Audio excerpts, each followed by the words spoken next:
Greenville Lombard Theological School. We instantly hit it off, and I was proud to have her as a student and now as a friend.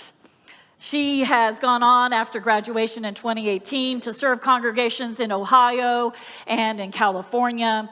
And she is the scribe or the leader of the Berry Street Address Committee, one of the oldest lecture series in the United States. And some of you may have seen the video that went around. She's a dog lover. That's my dog she's hugging in the video. Look for it. She's a leader. She's a terrific speaker. You're going to find out today. And she is a dear friend and colleague. Let's welcome Reverend Connie Simon.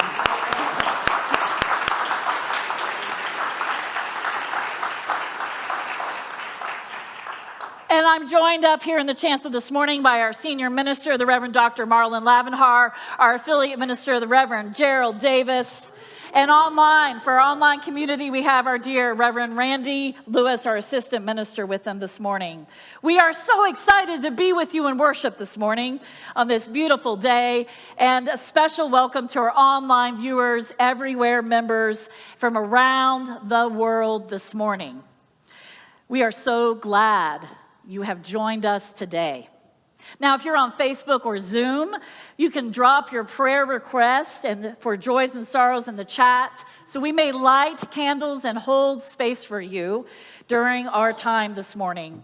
And if you are a first-time guest or new to All Souls, we want to give a special welcome to you, and our ushers have a gift for you. They're coming up here along the aisle, so if you could raise your hand if you're a first-time visitor, and keep your hand up a bit so they can find you.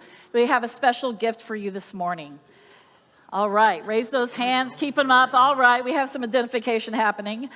And if you're new or newish to All Souls, I want to invite you to the Sonnen Library after service, outside the sanctuary doors, across the foyer.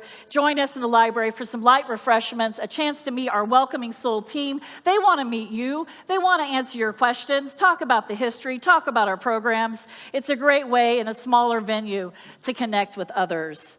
And if you're on Zoom, please stay afterwards for conversation immediately after the service.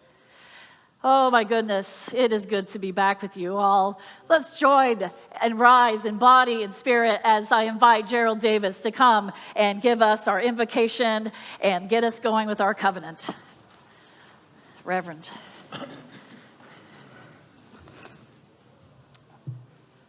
Good morning, church. Good morning.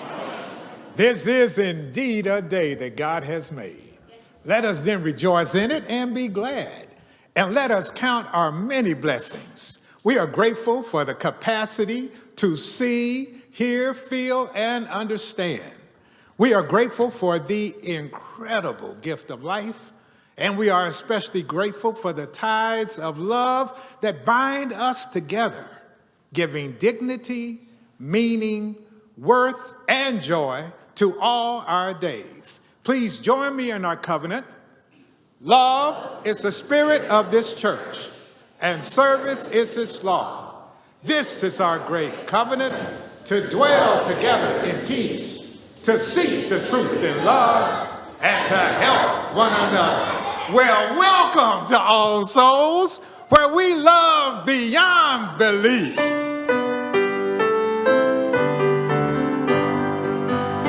From all that dwell below the skies, let faith and hope with love arise. Let beauty, truth, and good be sung through every land, by every tongue.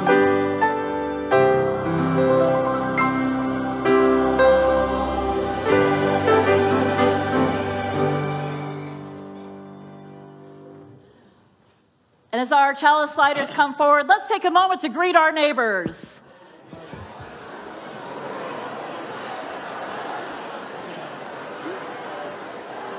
It goes really fast, so you can, but it's going to take 5.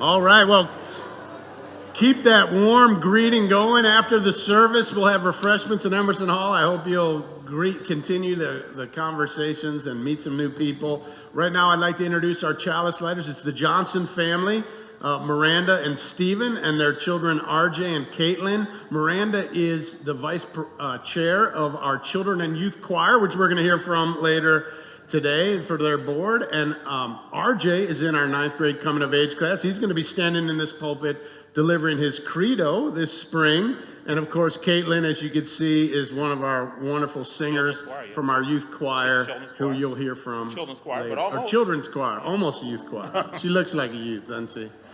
All right. Thank you all, Johnson family. In these hard times, let us look first to the response of love. In the midst of challenge, may our chalice flame bear witness to the inherent worth and dignity of every human being. In the midst of uncertainty, may our chalice be a beacon of encouragement, that our values may guide our choices. Let us look first to the response of love.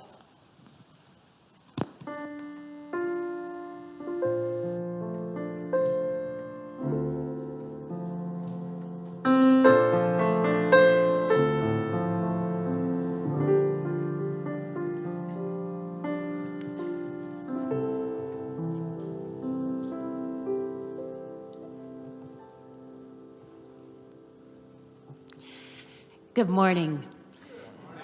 I am Shannon Boston, your Director of Religious Exploration, and I have a story for you today by Susan Verde with art by Peter H. Reynolds. It is called I Am Human, a book of empathy. I was born, a miracle, one of a billion, but unique. I am human. I am always learning. I am finding my way and choosing my path on this incredible journey. I have big dreams. I see possibility. I have endless curiosity and I make discoveries. I have feelings of wonder. I am amazed by nature.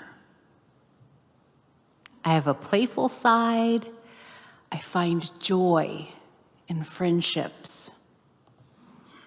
I am human. But being human means I am not perfect. I make mistakes. I can hurt others with my words, with my actions, and even with my silence. And I can be hurt too. I can be fearful of things I don't yet understand and timid to try something new. I have a heavy heart when I feel sadness. I am human. But then I remind myself that because I am human, I can make choices. I can move forward. A poor choice can become a better choice with thoughtfulness. A bad day can become a great day with kindness. I can act with compassion and lend a helping hand. I can treat others with equity and be fair. I can choose not to fight, but instead to listen and find common ground. I can say I'm sorry and ask for forgiveness. I am human, one of billions, but unique. And I am not alone. I am connected to my friends, to my family, to the world. We are all human together. And I will keep trying to be the best version of me. I am full of hope. I am human. Children, in a little bit, we will go and talk about what all this means to be human. But right now, we will remain in the sanctuary to hear our children and youth choirs perform, and then go to class.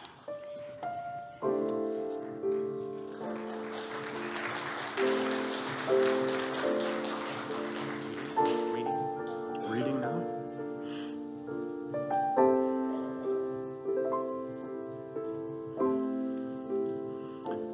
Nicole.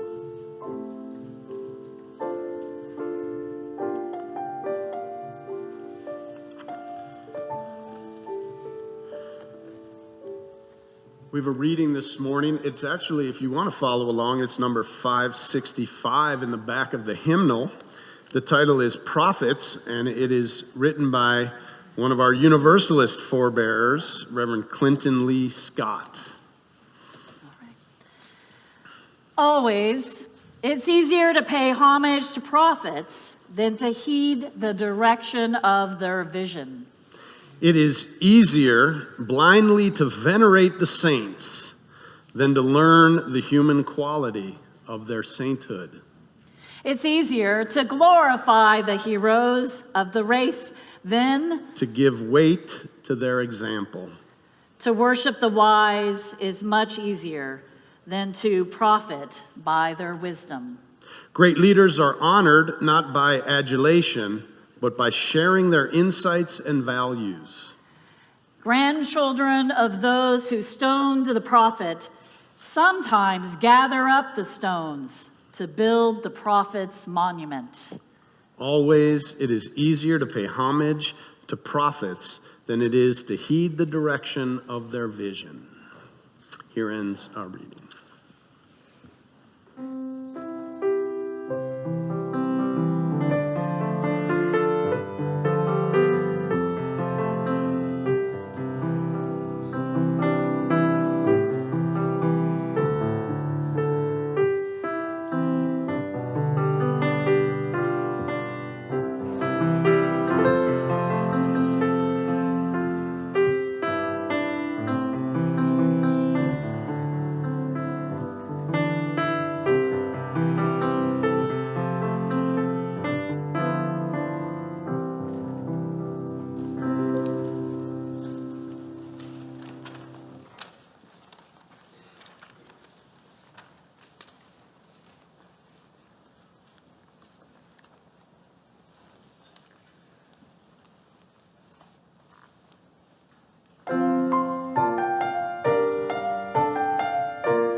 Be our delight to our turning, turning, turning, turning, turning, turning, turning. We come around right. Come around right.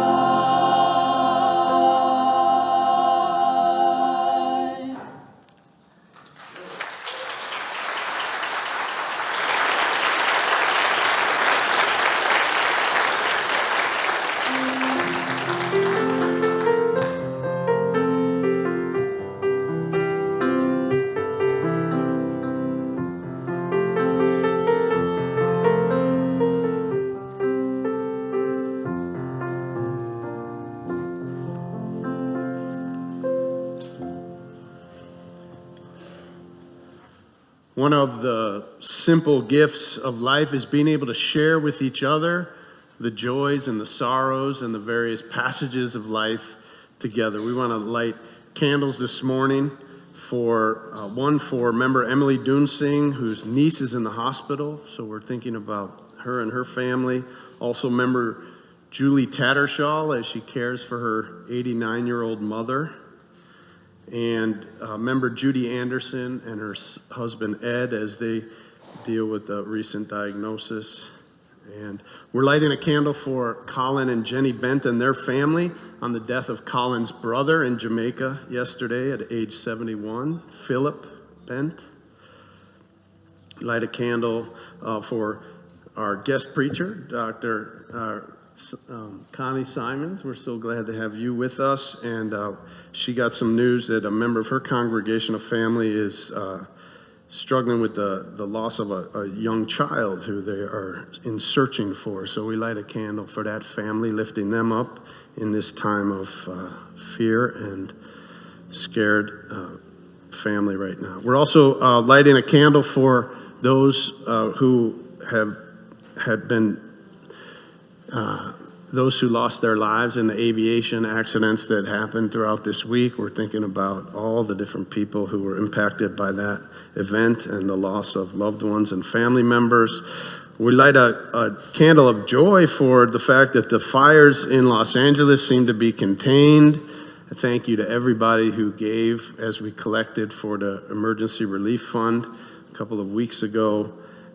Also a candle of joy for Bill and Cheryl Paddock on their 40th wedding anniversary. They're everywhere members from Kansas, and they're here with us this morning. At this time, I'd like to invite anyone else. If you have got someone, a name of someone you'd like to bring into our service, I'll light a candle. You just call out the names.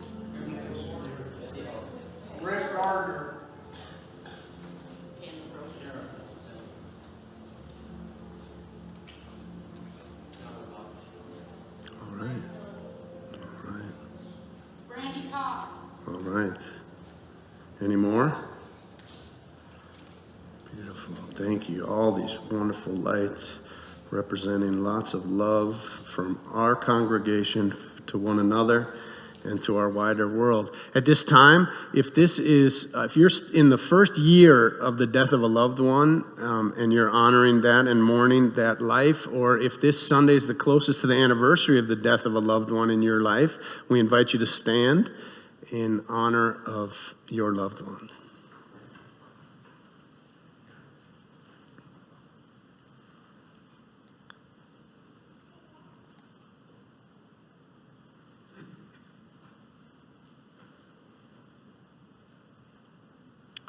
You may be seated as Reverend Davis comes forward to lead us in prayer.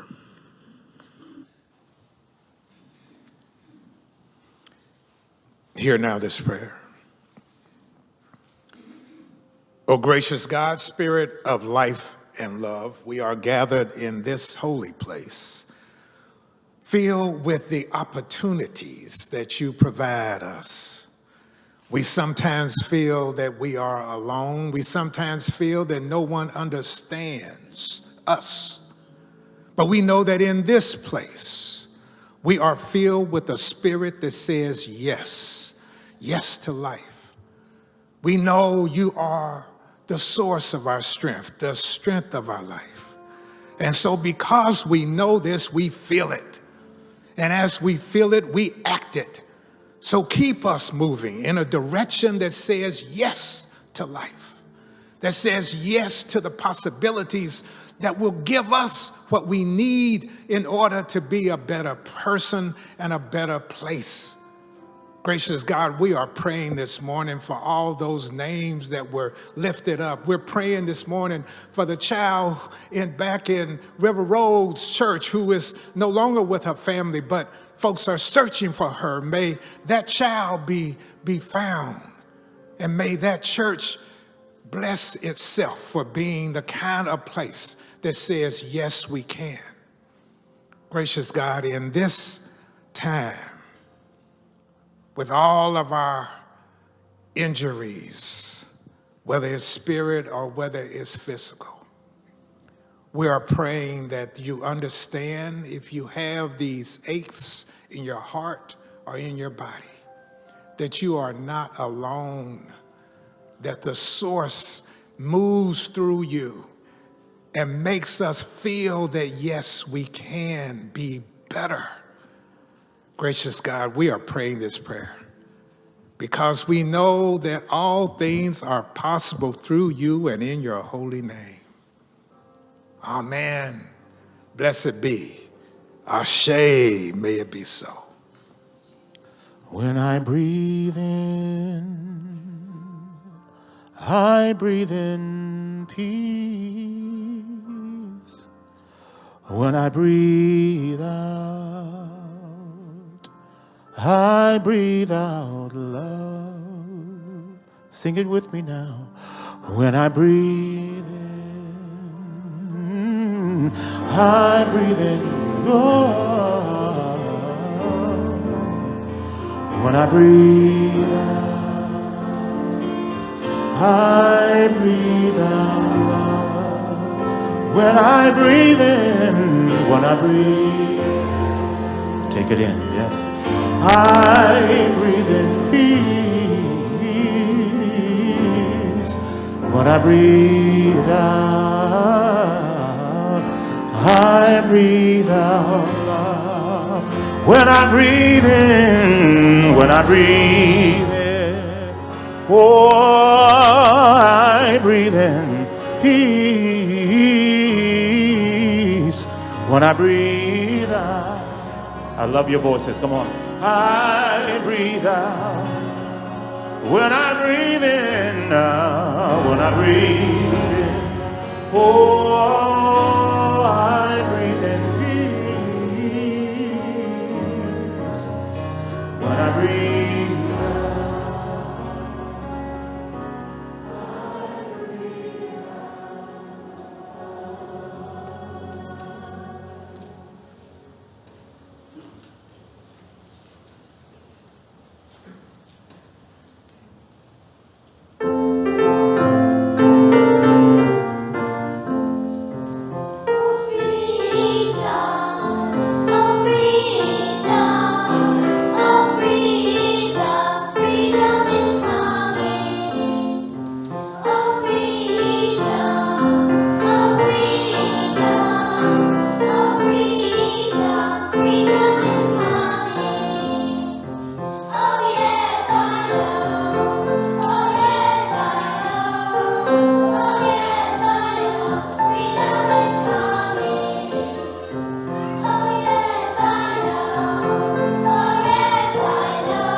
follow Miss Shannon on our way out.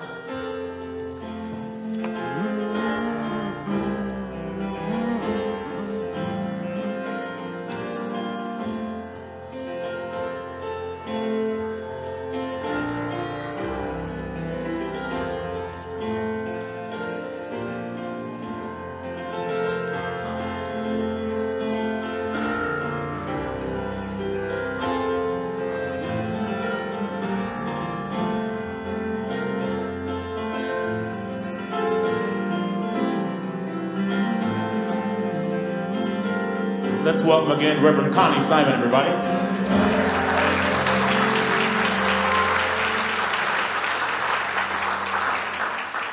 Thank you. Sometimes our heroes aren't heroes. Good morning, all souls. Did you hear what I said? Sometimes our heroes aren't heroes. I'm going to tell you a story. I've been researching my family history. I was excited to learn that my great uncle, Albert G. Walls, was a member of the 54th Massachusetts Volunteer Infantry, the 2nd African American Regiment organized after the Emancipation Proclamation to fight for the North in the Civil War, the same unit featured in the movie Glory. My uncle fought at the Battle of Sault Legree Island near Charleston, South Carolina on July 16, 1863. 17 men were wounded, 14 killed, and 12 never found. A letter from a surviving comrade said that Albert Walls remained at his post and fought until killed or taken prisoner. His body was never recovered. A few years ago, at our family reunion, my cousin George, or as others know him, U.S. Marine Corps Brigadier General George Hilton Walls Jr., dedicated a marker to our Uncle Albert on land that's been in our family since the 1820s. There wasn't a dry eye in the place.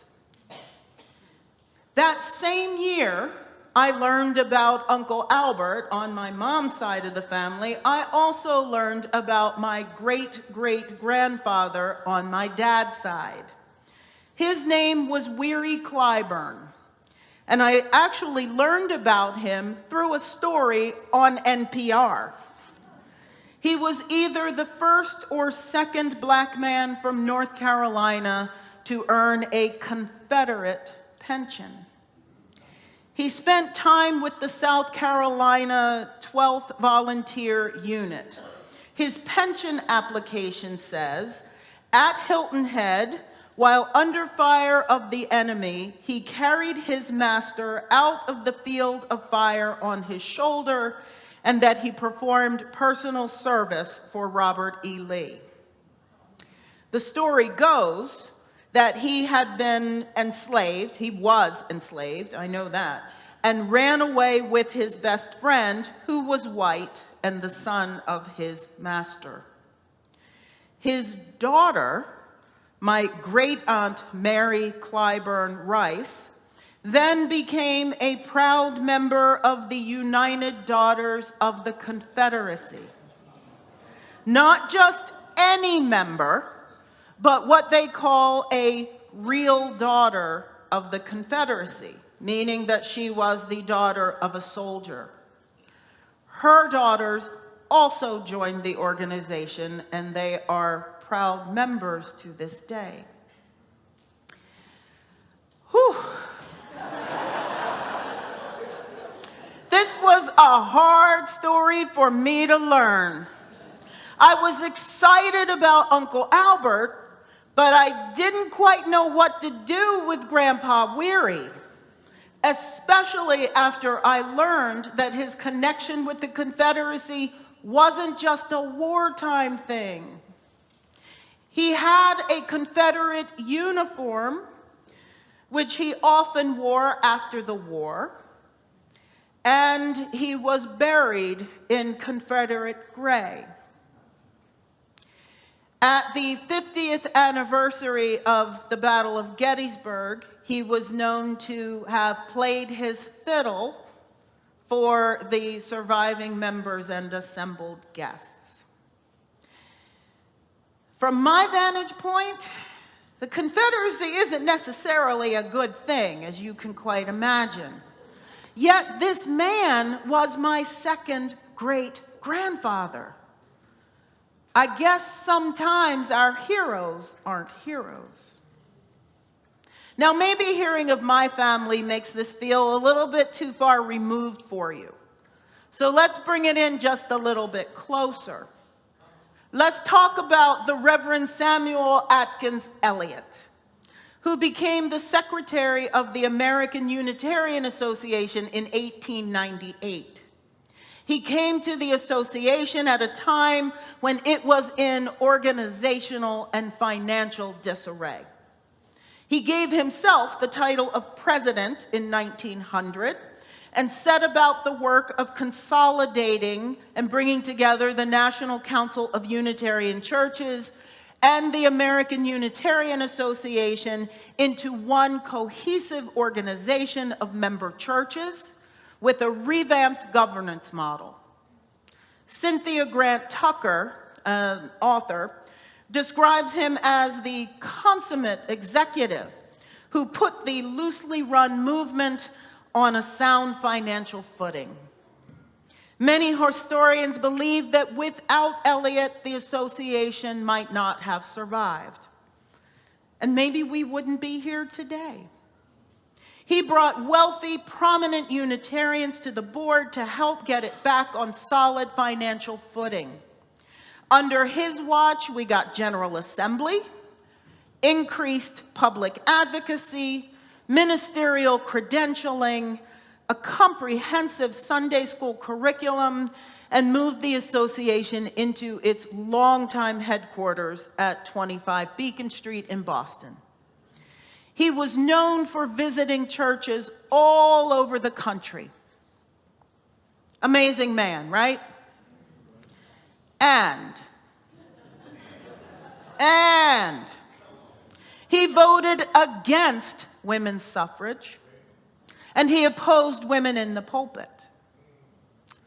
That Cynthia Grant Tucker that I talked about, the author, she's written a book about the Iowa Sisterhood, a group of amazing Universalist and Unitarian women ministers who founded churches throughout the Midwest. And when I say founded, I mean founded.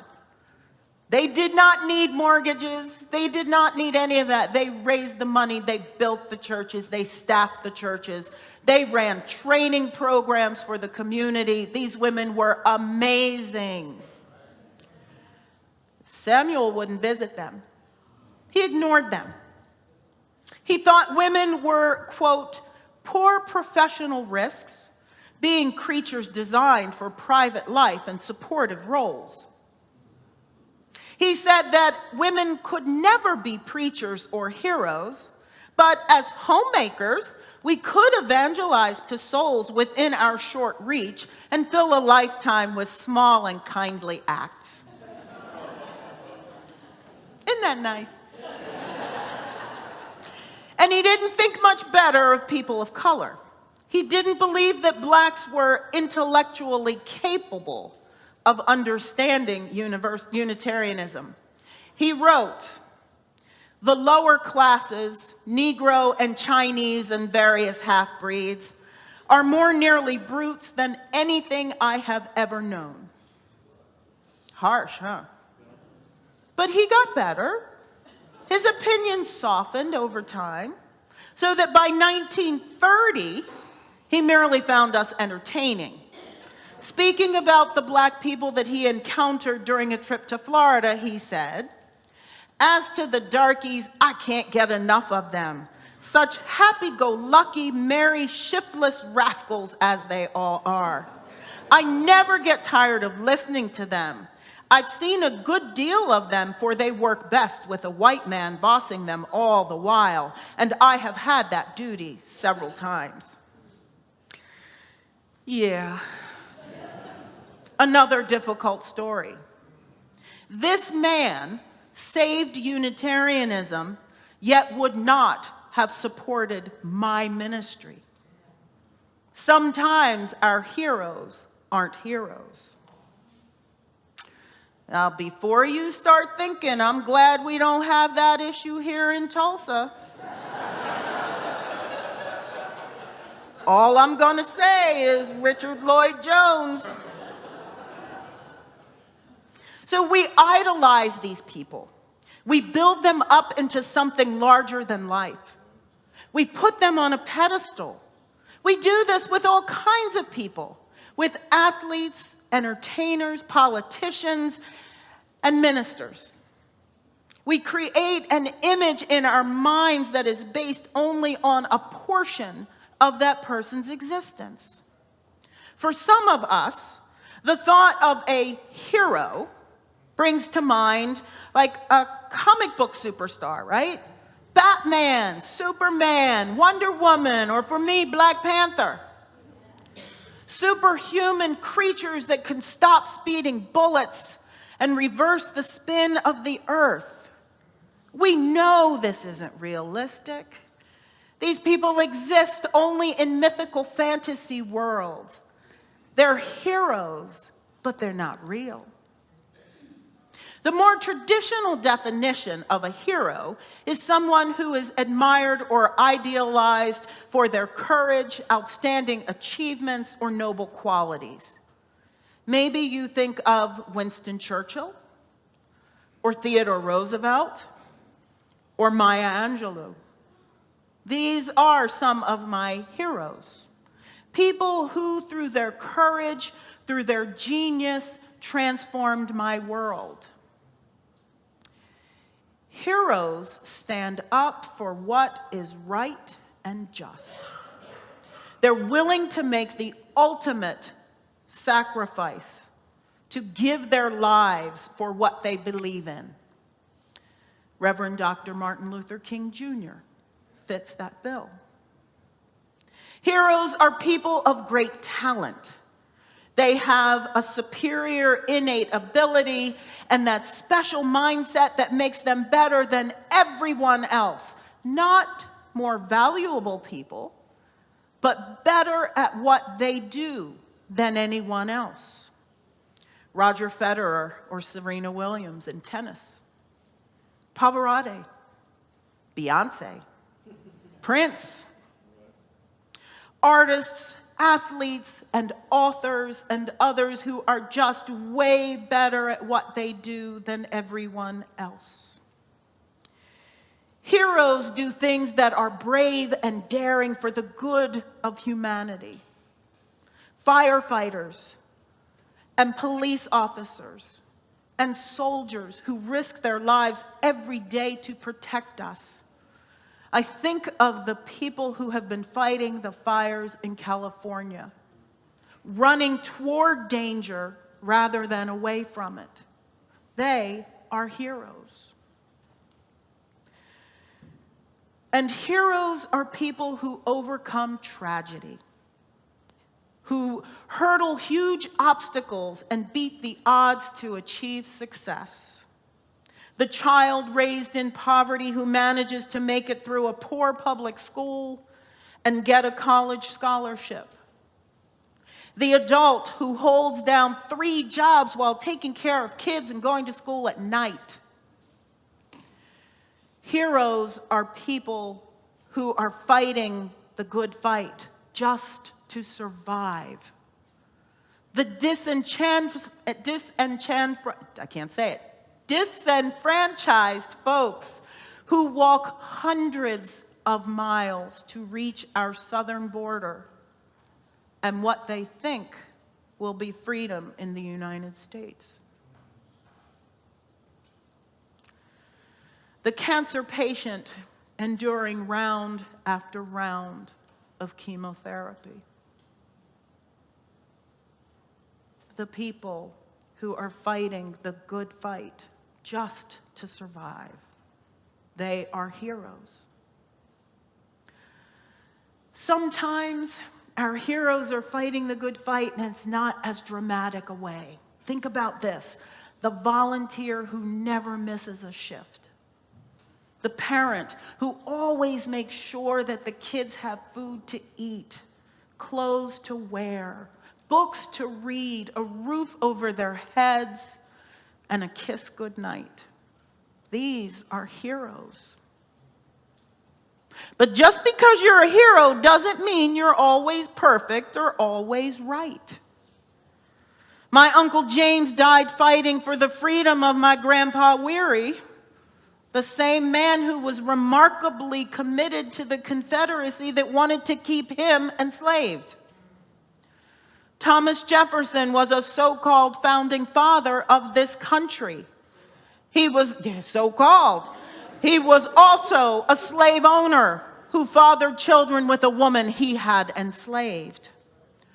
Samuel Eliot was a brilliant organizer. He was also a chauvinist and a blatant racist.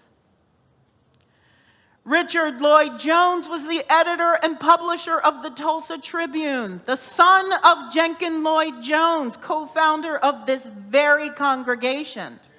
And yet,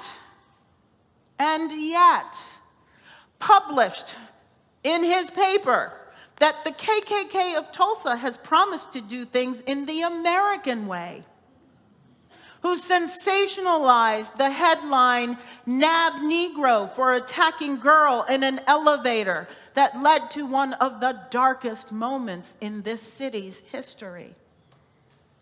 Sometimes our heroes don't get it right.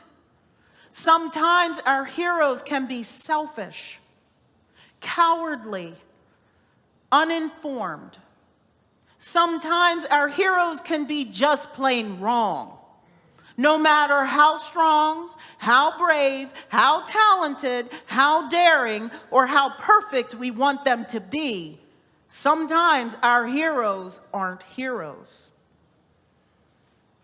How on earth do we even deal with that? What do we do with these problematic heroes and forefathers and ancestors? We could ignore them. We could just pretend they didn't exist. We could erase them. But I don't think that makes sense. They did exist. And if they were part of our family, we wouldn't be here without them. John Beckett, writing about dealing with the legacy of his Confederate ancestors, says, "Very few people are completely bad or completely good, and most were a product of their times and circumstances. To erase someone from the ancestral line because they don't meet our standards of ethics and morality is harsh and potentially unjust. There may very well be something in your life your descendants will look back on 150 years from now with discomfort or even revulsion." Touché. Or maybe we could just leave out the bad parts and only tell the good stuff. But that doesn't work either. It whitewashes the very real harm these troublesome ancestors created. Beckett says some of us carry deep emotional or even physical scars from family abuse. Other ancestors created and perpetuated institutions that continue to cause harm long after they're gone. Ignoring that makes recovery even more difficult. You can't fix what you won't acknowledge and address. Besides, it's dishonest to pretend that someone was heroic when in reality they may have been just mean. So this Beckett calls for a third approach that's grounded in both duty and honesty.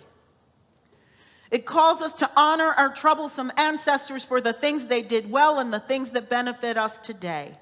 And at the same time, this approach insists that we not ignore what they did wrong.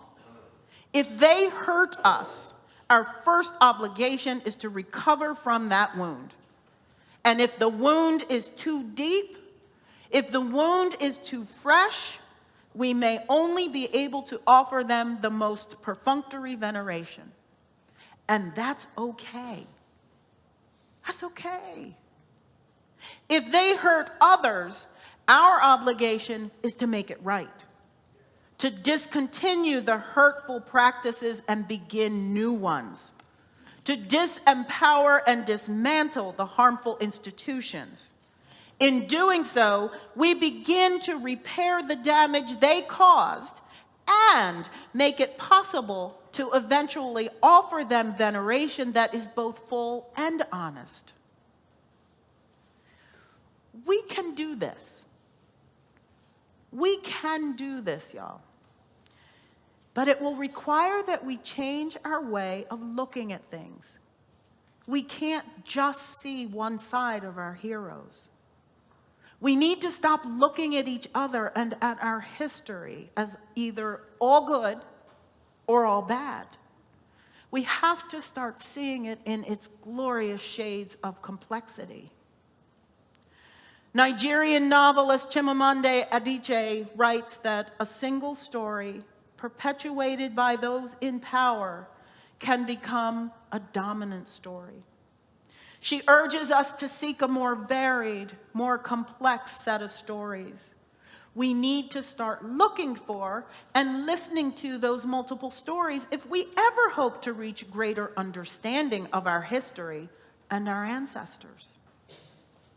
Now, once we've done that, I say that so simply, right? But once we've done that, then we can do the stuff that Beckett talks about. Then we can truly honor the parts of them that were indeed good and heroic. We can accept the parts that weren't so good, and we can work on repairing the damage they did to us and to the larger community. Now, Beckett asked one last question that he says, does this good work rehabilitate our problematic ancestors? Does it rehabilitate their souls wherever those souls may be? He calls that a metaphysical question best left for another time. But what is certain is that it rehabilitates the ancestral line of which you are a part. Now, as for me, I'm still struggling with Grandpa Weary. I am. I was asked to speak at a National Juneteenth thing, and I talked about my grandpa, and I wondered what he did that day. I'm still struggling with him. I'm still struggling with Sam Elliott. And I'm learning to embrace the complexity of their lives and to understand their multiple stories. I'm learning to look for the multiple stories within each person I encounter. I'm learning to be comfortable with the fact that sometimes my heroes aren't heroes. Amen.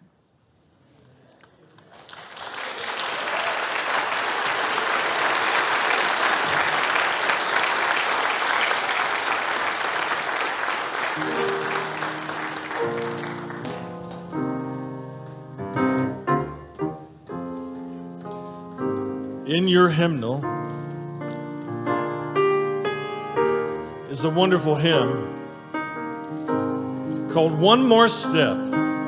It's number 168, and we invite you to rise and body our spirit as we sing together and feel together that we will take one more step. Let's sing together. One, yes, that's it. We will take one more step till there is peace for us, and everyone will take one more word.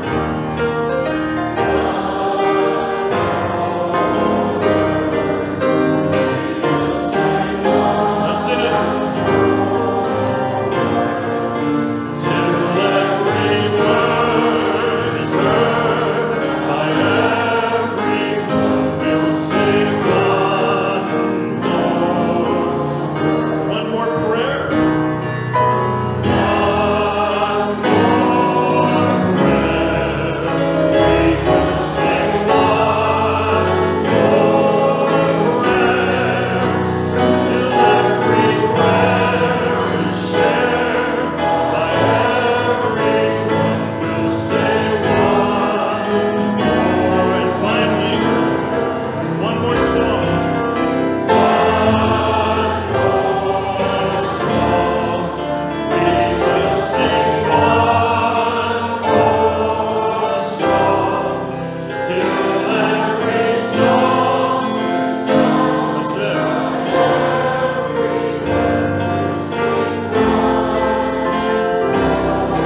Thank you so much, Reverend Connie Simon, for bringing that important message to us today.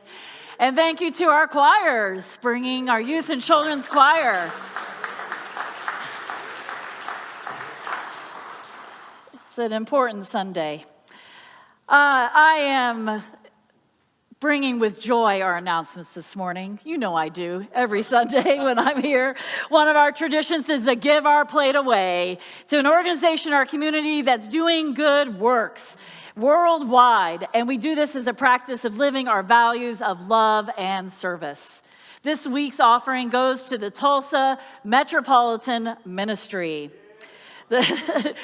Reverend Gerald likes them, and we do too. The Tulsa Metropolitan Ministry builds relationships with faith organizations to help meet the needs of our community. And I would say communities. They work to promote religious understanding, advocate for fair and equal treatment of all persons, and develop direct services for those who have unfulfilled, compelling needs. So, this is what our offering is going to today. And here are a few announcements I want to share with you. As always, there's going to be more information in your order of service and online. Are you ready to join as a member of All Souls?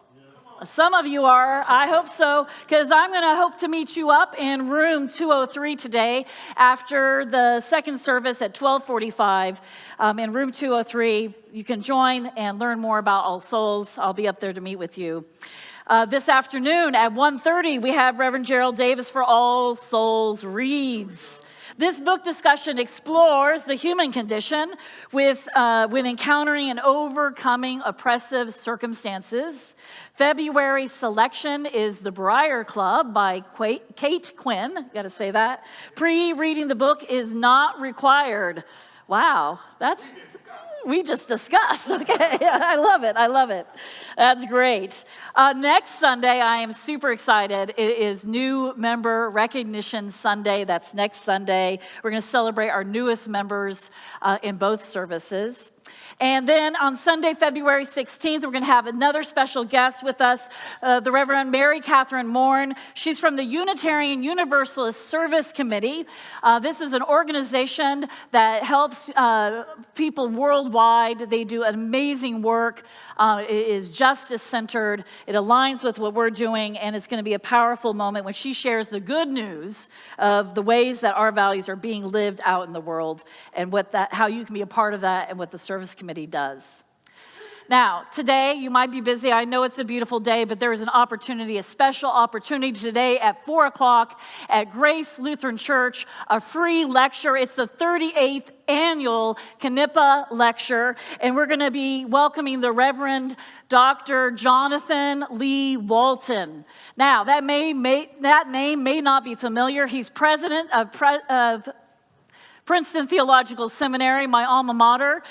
Jonathan and I actually shared time during our PhD programs. He's a good friend. He's an amazing speaker and scholar. He's a great preacher, too. But we also have a special connection with him here at All Souls. He's the one who came here to Tulsa to talk about preserving the papers of our dear Bishop Carl Pearson. So this is going to be very special that we have him, that he is going to give this great lecture, and the title is, I have it here, and I love it, is What Do We Owe One Another in an Age of Self-Help and Personal Spirituality? So 4 o'clock, free, Grace Lutheran Church, the Knippa Lecture. Always check out that website, check out your order of service, and now we gratefully receive the offering for the Tulsa Metropolitan Ministry.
can be another hero.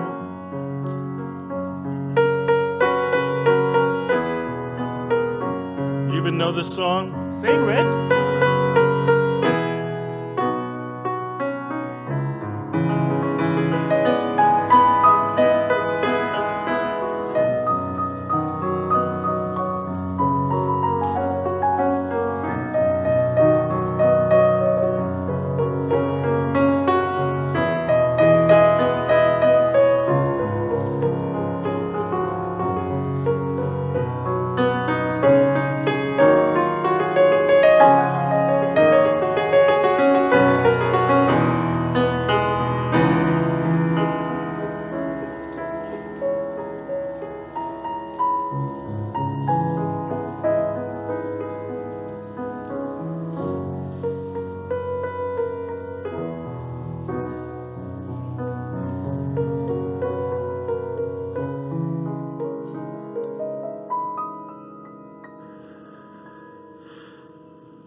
It's truly delightful to be together with you this morning, with our wonderful children and youth choirs and everybody who is here. I just want to say that I'm really moved by this idea that you don't have to be perfect to be a hero.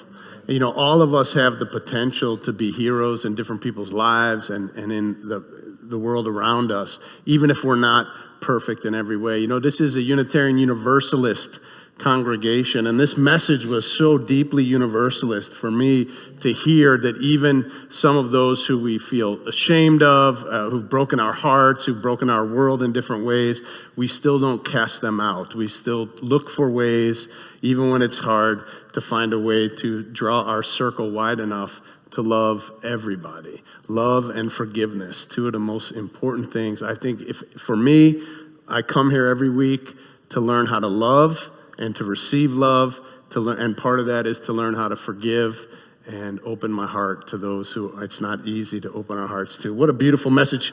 Reverend Simon, will you come and bless us before we go?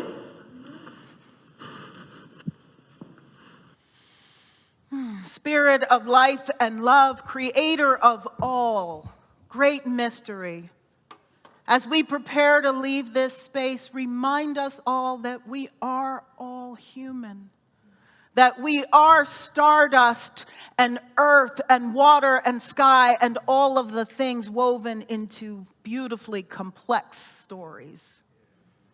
May we always be mindful of the fact that sometimes our heroes aren't heroes, and still be motivated and driven and guided to do our best in this world that so desperately needs us.